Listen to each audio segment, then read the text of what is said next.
ปูนกังตีสองแรงศรัทธาเเปียมหล่นจากพี่น้องชาวบ้าน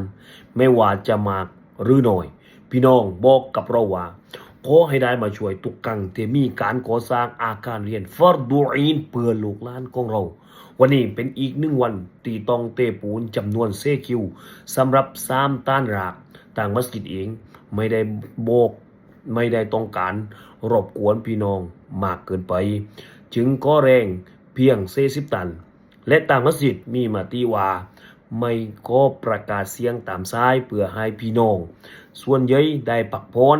เพราะว่าเราทุกคนรู้ดีว่าเส้นทางการก่อสร้างโรงเรียนฟัรดูอีนเพื่ออนาคตลูกหลานของเรานั้น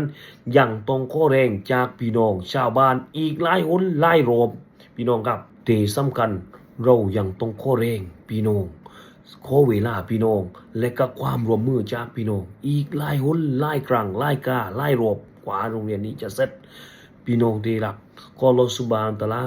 แต่สิ่งที่เกิดขึ้นในวันนี้ทำให้พวกเรารู้ว่า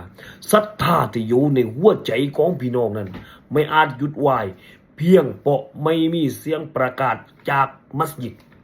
จากเตเราข้อเรียงข้อแรงไม่ข้อเรียงจากเตเราเนี่ยนะครับดังมัสยิดก็แรงเพียงแก่40 ตันสุดท้ายวันนี้พี่น้องครับพี่น้องกับลังไหลออกมารวมแรงกันประมาณ80 คนลาววันนี้พี่น้องกับมาชาอัลลอฮ์นี่คือสิ่งที่เป็นปากภูมิใจที่สุดกับหลายคนอาจจะเหน็ดเหนื่อยจากภาระหน้าที่ของตัวเองหลายคนพึงกลับมาจากออกเล่หลายคนพึงกลับมาจากทำงานหน้าที่รับผิดชอบของตัวเองแต่เมื่อเขารู้ว่าวันนี้ตั้งโรงเรียนต้องการกำลังเพื่อจะสร้างอาคารเรียนลุ่มท่านรากอีก3 ลุ่มพี่น้องกับเลือกที่จะออกมาช่วยกันถึงแม้ว่าวันนี้เสียงตามซ้ายจะไม่ออกมาจากมัสยิดเพราะทุกคนไม่ได้กำลังสร้างเพียงอาคารหลังหนึ่งแต่กำลังสร้างสถานที่แห่งการเรียนรู้สถานที่แห่งอัลกุรอานและอนาคตลูกหลานของเราโตกฝากไว้กับอาคารเรียนหลังนี้ทุกคนเลยแสดงพลังออกมาในวันนี้ทุกญาติเนื้อเตะไหลลงบนพื้นแผ่นดินแห่งนี้พี่น้องที่รักอัลเลาะห์ตะอาลา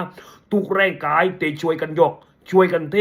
ช่วยกันก่อทุกเวลาเทพี่น้องสลาดจากครอบครัวและการงานเราเชื่อว่าไม่มีสิ่งใดสูญเปล่าอัลเลาะห์ซุบฮานะฮูวะตะอาลาบางที่ในวันข้างหน้าเมื่ออาการหลังนี้สร้างเสร็จเด็ก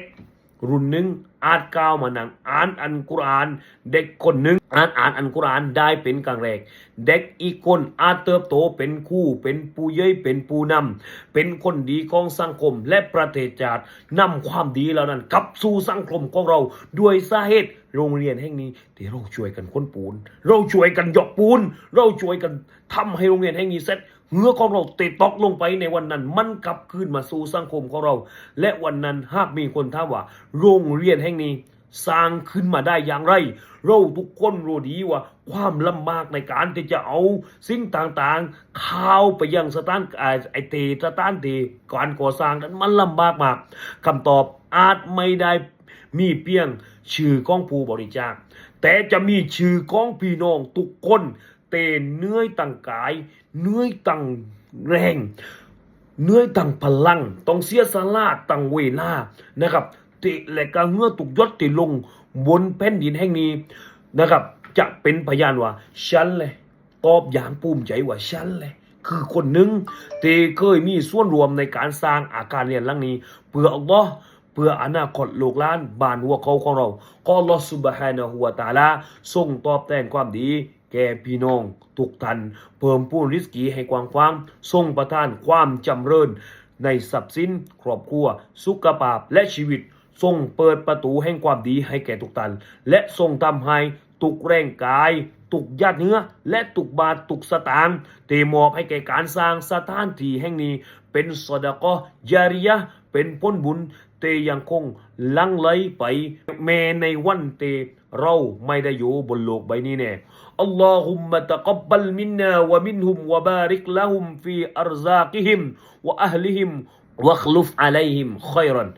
อัลลอฮ์โปรดทรงตอบรับพวกเราและจากพวกเขาโปรดทรงประทานความจำเริญแก่ริสกีและครอบครัวของพวกเขา